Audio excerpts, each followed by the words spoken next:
মাতি সাহেব, আজকের বিরিয়ানিটা কেমন হয়েছিল? কিছু তো বললেন না হুম। শেরতাজ গাড়ি ড্রাইভ করছে আর আপন মনে কিছু একটা ভাবছে। সুখের কথাতে শেরতাজের ধ্যান আসে। সে একটু মুচকি হেসে বলে ওঠে, একদম আমার বউয়ের মতো টেস্ট অ্যান্ড ইয়ামি, ভীষণ মজা বউজান। আপনার শুধু অসভ্য মার্কা কথা মালতি সাহেব, বলেন না ভালো হয়েছিল কিনা। শেরতাজ মুচকি হেসে বলে, জি, অনেক বেশি মজা হয়েছিল। আমার মনে হচ্ছিল আমার আম্মাজানের হাতের রান্না আমি 16 বছর পরে খাচ্ছি। আমার আম্মা যেন এমন মজার করে বিরিয়ানি রান্না করতো। সুখ সিটের উপর পা দুটো তুলে গালে হাত রেখে শেরতাজকে দেখছে আর তার কথা শুনছে। এই গম্ভীর অল্পভাষী মানুষটা যখন কথা বলে, সুখের শুধু মনে হয় সারাদিন বসে তার কথা শুনতে। কি সুন্দর তার কথা বলার ধরন আর তার ভারী কণ্ঠ। আপনার কি পা ব্যথা করছে বউজান? বলে শেরতাজ গাড়িটা থামিয়ে হাত দুটো বাড়িয়ে সুখের পা দুটো তার কোলের উপর টেনে নিয়ে হালকা চাপ দিয়ে ম্যাসাজ দিতে থাকে। সুখের কথা বলার শক্তি হারিয়ে গেছে, থ মেরে শুধু সামনের পুরুষের করা পাগলামি দেখছে। সে যে চিৎকার করে পাটা ছাড়িয়ে নেবে সেই হুঁশ তার নেই। সে যেন অভাবী হয়ে গেছে, ফ্রিজ হয়ে গেছে। সুখ তাড়াহুড়ো করে শেরতাজের হাতের উপর হাত দিয়ে চেপে ধরে বলে, আর কতবার নিষেধ করব আপনাকে পায়ে হাত দিবেন না? তাও কেন শোনেন না আমার কথা আপনি? আমার কিছু হয়নি, পা ছাড়ুন। চুপ, বেশি কথা বলবে না আমার বউজান। এর পা আমি হাতে নিব না, অন্য কোথাও নিব। তা আপনাকে কেন বলবো হুম। বলে একটা চোখ টিপ দেয় শেরতাজ। সুখ দাঁত খিটমিট করে বলে ওঠে, অসভ্য ঠোঁট কাটা বেচা মানুষ একটা। শেরতাজ ঠোঁট কামড়ে মুচকি হেসে এক হাতে আবারও গাড়ি ড্রাইভ করতে থাকে আর অন্য হাতে সুখের পা দুটো কোলের উপর নিয়ে হাত বুলাতে থাকে। আর সুখ মুগ্ধ চোখে শেরতাজের দিকে তাকিয়ে থাকে। তার চোখ ছলছল করে ওঠে আর চোখের পাতায় ভেসে ওঠে রাতের সেই ঘটনাগুলো। সেই কথা মনে হতেই সুখের ভেতরটা মুচড়ে উঠে দমবন্ধ হয়ে আসতে থাকে। সে কি করতে যাচ্ছিল, হায় আল্লাহ, তার নিজের হাতে সে কি করতে যাচ্ছিল। মৃদু শব্দে গানটা ভেসে বেড়াচ্ছে ভিন দেশের বাতাসে। এই দেশে হয়তো এটা কোনো গানই না, কিন্তু যে এই গানটা শুনছে তার কাছে এই গানটা তার অবস্থানের জন্য একদম মানানসই। আটভিলা, সেন্ট পিটার্সবার্গের বেশ কিছু এলাকা তুলনামূলকভাবে শান্ত ও নির্জন, যার মধ্যে ফিনল্যান্ড উপসাগরের কাছে অবস্থিত লালাক্তা শহরটি একটু বেশি নিরিবিলি, নির্জন ও কোলাহলমুক্ত একটা আবাসস্থল। আর এই লালাক্তা শহরের পূর্ব দিকে প্রায় কয়েক একর জায়গা জুড়ে কাউসার গড়ে তুলেছে তার এই মাফিয়া সাম্রাজ্য, আদভিলা। সাদা তুষারময় বিশাল জায়গা জুড়ে সুউচ্চ আলিশান বিলাসবহুল নিজের স্বগর্ভ নিয়ে দাঁড়িয়ে আছে আদ তিনতলা, যা পুরোটাই কালো অন্ধকার রঙে রাঙানো। শত শত গার্ড এবং সর্বোচ্চ অত্যাধিক সিস্টেম দিয়ে ঘেরা এই আদভিলা, যেখানে একটা পোকাও এই নজরবন্দি থেকে স্বইচ্ছাতে জীবন নিয়ে পার পেয়ে যেতে পারবে না। ভিলার চারপাশে সূর্য বাজ গাছের আবরণ জালের মতো ঘিরে রেখেছে। বার্চ গাছকে রাশিয়ার সৌন্দর্যের প্রতীক মানা হয়। সাদা তুষারময় জগতে সূর্য সবুজেই বার্চ গাছগুলো এক রক্তা গভীর প্রতীক। এছাড়া এখানে পাইন, ফার এবং বিভিন্ন প্রজাতির পর্ণমোচী বৃক্ষ প্রচুর পরিমাণে পাওয়া যায়, যা এই শহরের শরৎ ও শীতকালীন প্রাকৃতিক দৃশ্যের মূল বৈশিষ্ট্য। কাউসার এ কয়দিনে আধভিলাতে বসে যত রকম মাদকদ্রব্য আছে, যেমন নিকোটিন, মারফিন, হিরোইন, এলএসডি, কোকিন, ইয়াবা, গাঁজা, ফেন্সিডিল এবং আইস অন্যতম, এমন কোনো নেশা করা বাদ দেয়নি শুধুমাত্র ওই নারীকে ভোলার জন্য। কিন্তু সেই নারী যেন মাদকের মতো তার শরীরের রক্তের প্রতিটি কণাতে মিশে গেছে। তাকে ভোলা আর কি সম্ভব? না, সম্ভব না। মৃত্যু ব্যতীত তার পিছু ছাড়া সম্ভব না, কিন্তু কাউসার হয়তো মৃত্যুর পরেও সেই নারীর পিছু ছাড়বে না। তাকে পাওয়ার দাবি ছাড়বে না, আর না ছাড়বে সেই একমাত্র নারীকে ভালোবাসতে। হ্যাঁ, বিয়ান কাউসার চৌধুরীর জীবনে শুধুমাত্র একজন নারীকে মন দিয়ে ভালোবেসেছে, তার প্রতি আসক্ত হয়েছে। আর সেই নারী হলো মিসেস সুপ্রিয়া শেখ। প্রায় 2 মাস হতে চলেছে কাউসার এই আধভিলাতে অবস্থান করছে। এখন ঠিক সে আধভিলার দ্বিতীয় তলার ব্যালকনিতে বসে হাতে বিয়ার নিয়ে তাতে চুমুক আয়েশ করে চুমুক দিচ্ছে। আর আধ ভিলা থেকে কিছুটা দূরে 1 মাস 15 দিনে গড়ে ওঠা নতুন ভিলার দিকে তাকিয়ে আছে। সেখানে নেই কোনো গার্ড, কিন্তু অত্যাধুনিক সব সিস্টেমে ঘেরা এই ভিলা। সাদা রঙের দোতলা ভিলাটি দারুণ ভাবে দক্ষ ইঞ্জিনিয়ার দিয়ে তৈরি করেছে কাউসার। নতুন ভিলার কাজ শেষ, এবার তার দেশে ফিরার পালা। কাউসার সুদূর পানে তাকিয়ে সাদা রঙের তুষারে ঢেকে যাওয়া ঝর্ণার দিকে তাকিয়ে দেখে তুষার কোণ ঘেঁষে এখনো ঝর্ণার পানি প্রবাহমান। সুউচ্চ শ্বেত শুভ্র বাজ গাছগুলো তুষারে ঢেকে সবুজ গাছের সবুজ রঙের গাছ সাদা রঙের হয়ে আছে। কিন্তু এত ঠান্ডাতেও পাখির কিচিরমিচির শব্দ, ঝর্ণার মৃদু কলকলানি শব্দ তার কানে আসে। সাথে সুপ্রিয়ার মায়াবী চোখগুলো ভেসে বেড়াচ্ছে কাউসারের মস্তিষ্ক জুড়ে। জায়গাটা যেন স্বর্গের থেকেও কোনো কম নয়, কিন্তু এখানকার রাজা একজন মানুষরূপী জানোয়ার। ভালোবাসি আমার মায়াবিনী, ভীষণ ভালোবাসি। আর এই ভালোবাসার দাবি নিয়ে আমি আপনার জন্য অনন্তকাল পর্যন্ত অপেক্ষা করব, তবুও পিছু ছাড়বো না, বলে সুখের ছবিতে হাত বুলাতে থাকে কাউসার। তার মনে কিসের জন্য এত খুব শান্তি অনুভব হচ্ছে এ কয়দিন ধরে। সে মুগ্ধ হয়ে তাকিয়ে আছে সদ্য 6 মাস অন্তঃসত্ত্বাকালীন ফোলা পেটের উপর হাত দিয়ে দাঁড়িয়ে রান্না করা এক নারীর সাথে। তার ভালোবাসার মানুষটিও আছে, কিন্তু সেখানে তো তার থাকার কথা ছিল, কিন্তু সে নেই। তাতে কি এমন হয়? এমন সময় যে আসবে না তার কি গ্যারান্টি? দরকার হলে কাউসার নিজেই সেই সময় বানিয়ে নেবে। ঠিক সে মুহূর্তে একটা ফোন কল আসে, আর কাউসারের ঠোঁটের কোণে শয়তানি একটা হাসির ঢেউ খেলে ওঠে। সবকিছু ঠিকঠাক? Yes boss. Okay, I am coming, বলে ফোনটা কেটে দিয়ে চেয়ারে গা এলিয়ে দিয়ে চোখটা বন্ধ করে কাউসার গভীর কোনো ভাবনায় তলিয়ে যায়। সুপ্রিয়ার এখন 6 মাস চলছে, গর্ভকালীন সময়। এই 2 মাসে তার পেটটা অনেকটা বেড়ে উঠেছে তুলনামূলকভাবে, কারণ তাদের যমজ সন্তান হবে। যমজ সন্তান হবে শুনে সেদিন সুখ কি যে খুশি হয়েছিল। সে সেই খুশির ঠেলায় সে ডক্টরের কেবিনে শেরতাজকে বলে বসে, জানেন মালতী সাহেব, আমি আগে থেকেই জানতাম আমার যমজ সন্তান হবে। তার এমন কথা শুনে শেরতাজও বলেছিল, কিভাবে জানলেন আপনি? ওমা, জানবো না? আমি তো প্রচুর যমজ কলা খেয়েছিলাম, তাই তো আমার যমজ সন্তান হবে বলে মিষ্টি করে একটা হাসি দেয়। তার এমন উদ্ভ্রান্ত কথা শুনে সে তার চোখগুলো ছোট ছোট করে নিচু স্বরে সুখের কানের কাছে বলে ওঠে, তাহলে আমার দিন রাতের সরিষা ক্ষেতের পরিশ্রম, বেশি বেশি ভালোবাসা আদর, এইসব কি কিছুই না বউজন? শেরতাজের এই কথা শুনে সুপ্রিয়া দাঁত খিটমিট করে হাতে একটা চিমটি কেটে বলে, অসভ্য পুরুষ, শুধু বেলাজ কথা বলেন, চুপ করুন। তাদের এসব কথা শুনে ডাক্তার সাহেবা তো খুব খুব করে কেসে ওঠে, আর সুখ লজ্জায় মরিমরি হয়ে মনে মনে তার মালতী সাহেবকে গাদায় ধোলাই করছে। শেরতাজ ও সুখের লজ্জা পাওয়া মুখের দিকে মুচকি হেসে ফেলে। আরে ম্যাডাম, লজ্জা কেন পাচ্ছেন? আমি কিছু শুনিনি। হোম হোম, এখন আপনাদের জন্য আমি যা যা রুটিন তৈরি করেছি, দুজনেই ঠিক মতো সেগুলো মেলে চলবেন, কেমন? শেরতাজ রুটিন পেপারটা নিয়ে দেখে আর বলে, আমার পাশে বসে থাকা এই লজ্জাবতীকে ভালো করে বলে দিন ডক্টর, তাছাড়া আমার সব ঠিকই আছে। জি ম্যাম। আপনাকে কিন্তু খুব সাবধানে থাকতে হবে, নিজের এবং বেবিদের খেয়াল রাখতে হবে। আপনি ঠিক তো? তারা ঠিক নয় তো? বড় ধরনের সমস্যা হতে পারে, কারণ টুইন প্রেগনেন্সিতে তো, তাই আরো সতর্ক থাকতে হবে। সুখও ডক্টরকে বলে সে সতর্ক থাকবে এবং নিজের ও বাচ্চাদের খেয়াল রাখবে, ঠিকমতো খাবার খাবে এবং মেডিসিন নেবে। স্যারের পর থেকে আর ম্যামকে আসতে হবে না কষ্ট করে, প্রতি মাসে মাসে আমি গিয়ে রুটিন চেক আপ দিয়ে আসবো। জি ধন্যবাদ আপনাকে doctor. My pleasure sir. Okay, তো আজ আসি তাহলে ডক্টর। জি স্যার, আসুন।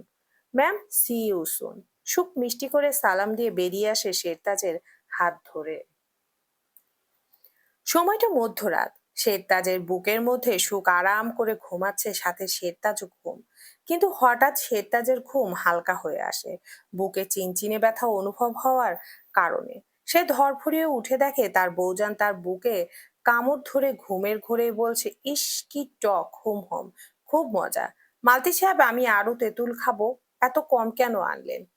এই সুপ্রিয়া বউজান কি টক কি তেঁতুল, তেঁতুল করছেন আপনি এই মধ্যরাতে?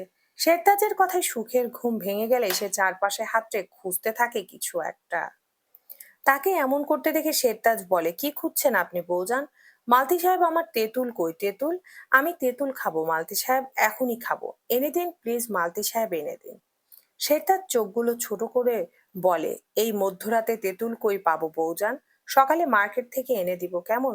না, আমার এখনই লাগবে, নয়তো আমি ঘুমাবো না, জেগে বসে থাকবো হুম, বলে গাল ফুলিয়ে বসে থাকে। এ কয় মাস ধরে তার বউজান তাকে দিনে রাতে এমন নাকানি চোবানি খাইয়েছে, কিন্তু কি আর করা। বউ যে তার, আর যারা আসছে তারাও তার, তাই কোনো না নেই। সব সে খুশি মনে করেছে, আর নতুন নতুন অনুভূতির সাথে পরিচয় হচ্ছে। সে তার সুখের ফোলা গাল, ফোলা পেট, ফোলা শরীরের দেখে আর মিটমিট করে হাসে, আর ১.৫ মাস আগের একটা রাতের কথা মনে করে। কে বলবে এই নারী আসলে কি? আসলে সে একটা বাচ্চা, কতই কিউট বউ হুম।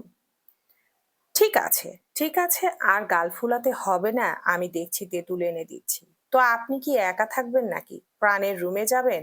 হুম, চলেন ওখানে রেখে যাই আপনাকে, তাহলে আমি একটু টেনশন ফ্রি থাকবো বলে সুখকে কিছু না বলতে দিয়ে কোলে তুলে হাঁটা ধরে পানের রুমের দিকে।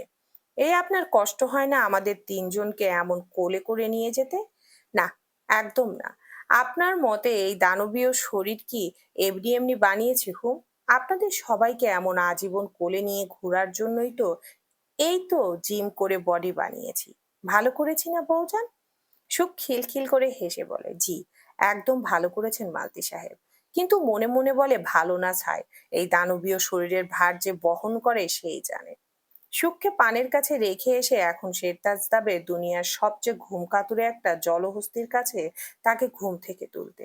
এই ওঠ, তেঁতুল পাড়তে যেতে হবে। তোর পদ্মাওয়ালি শালিকা তেঁতুল খাবে বলে বায়না ধরেছে। এই ইডিয়েট, ওঠ তাড়াতাড়ি ওঠ। কে শুনে কার কথা? ১০ মিনিট ধরে জলহস্তিটা শুধু ঘুম হুম করছে, কিন্তু ওঠার নামগন্ধ কিছুই নেই। শেরতাজ আর কি করবে, সেও ব্যাকা হেসে বলে ওঠে, ভেবেছিলাম তোর বিয়েটা ২-১ দিনের মধ্যেই দিয়ে দেব, কিন্তু না, তার হলো না, থাক, ৮-১০ বছর পরেই না হয় বিয়েটা দেব।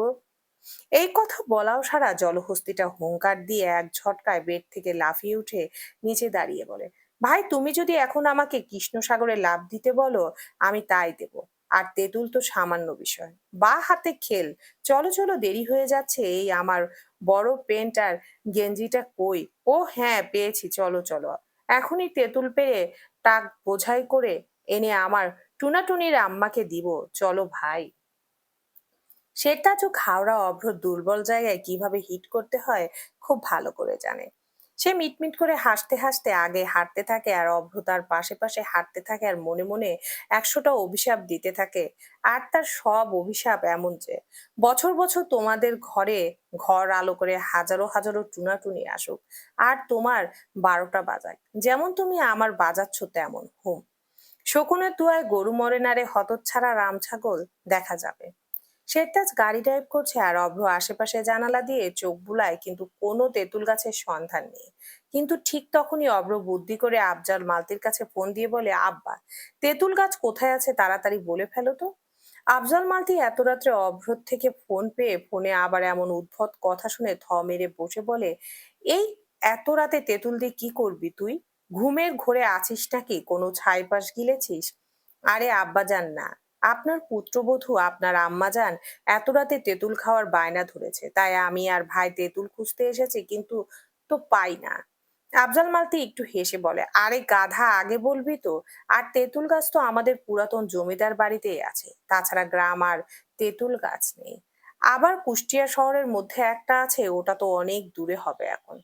ওরে আব্বা গো, ওই ভূতের বাড়িতে আমি মরে গেলেও এই রাতে যাব না বলে বিলাপ করতে থাকে অভ্র। তাকে এমন করতে দেখে শেরতাজ তার থেকে ফোনটা কেড়ে নিয়ে বলে, হ্যাঁ আব্বা বলেন, কই আছে জমিদার বাড়ি? হ্যাঁ আব্বাজান, গাছে আছে, জমিদার বাড়ির পেছনেই আছে, কিন্তু এত রাতে কি যাওয়া ঠিক হবে?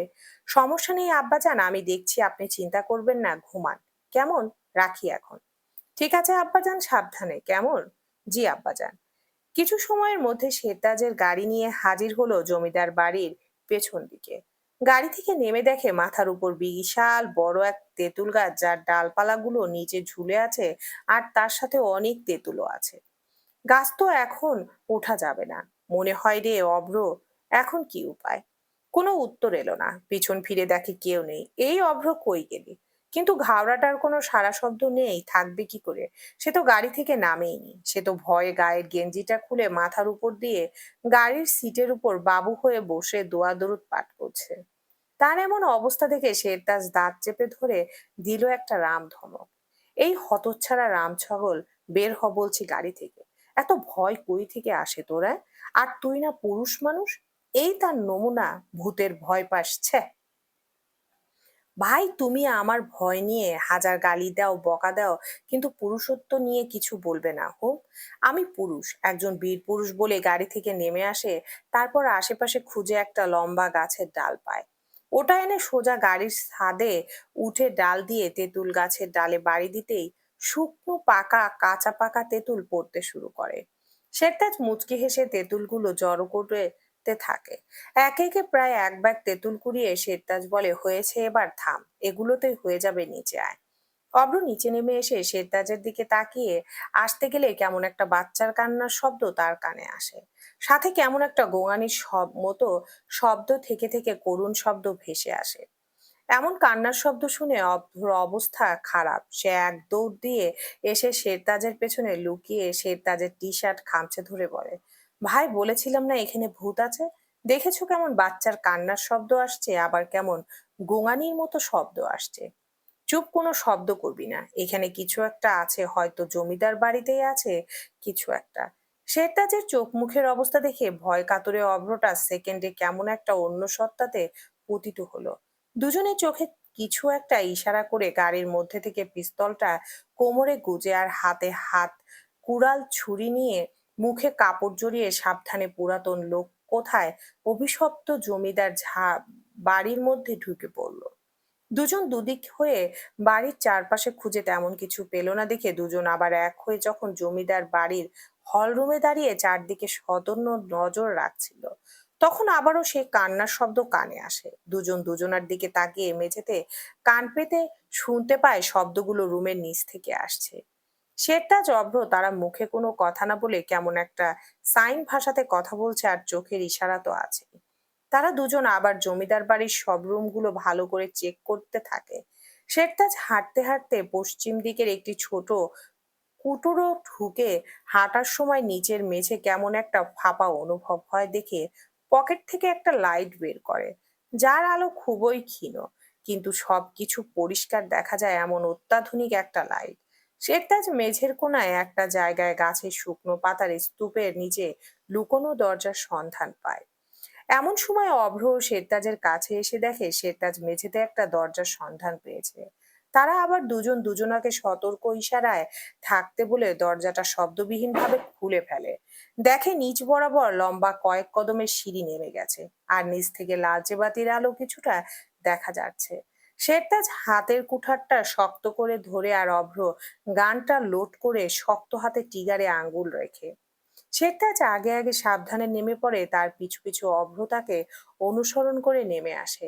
সিঁড়ি দিয়ে নেমে চিকন করিডোরের মতো একটা গলি, যার ডান দিকে কিছু রুম আছে আর বাম দিকে লম্বা গলি হয়ে আরো দূর পর্যন্ত চলে গেছে। কিন্তু শব্দগুলো আসছে বাম দিক থেকে, আর শব্দের পরিমাণ অনেকটা বেড়ে গেছে, সাথে বড় মানুষদেরও কথার শব্দ শোনা যাচ্ছে, সাথে কিছু কুপানোর শব্দ এবং অস্ত্রের শান দেওয়ার শব্দ।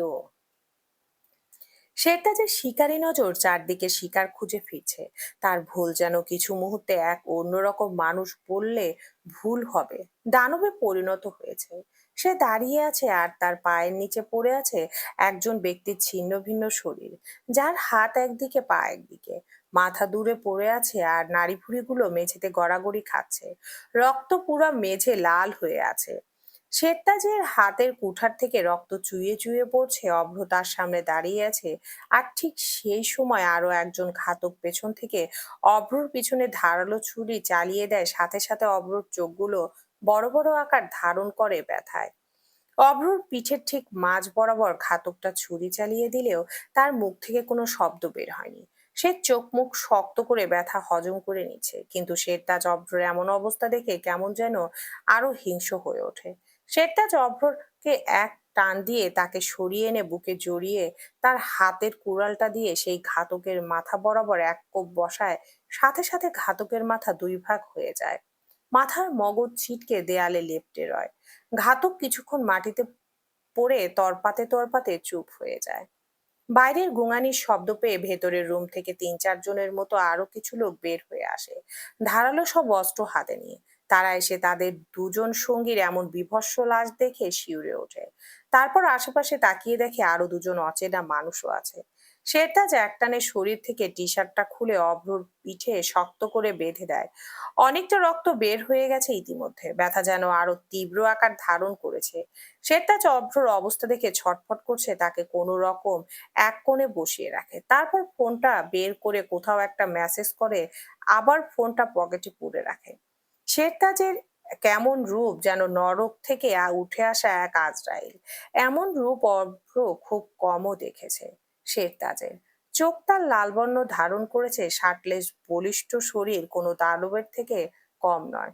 অভ্র ভয়ে ঢোক গিলে এখন যে কি হতে যাচ্ছে ভেবেই তার যেন ভয়ে গলা শুকিয়ে যাচ্ছে। শালার পর শালা, কে রে তুই? এত সাহস আমাদের ডেরায় ঢুকে আমাদের সঙ্গীকে মেরে আবার এখানেই বসে আছিস? এবার দেখ তোর কি অবস্থা করি, একদম কেটে কুচি কুচি করে যদি কুত্তাকে দিয়ে না খাওয়াই।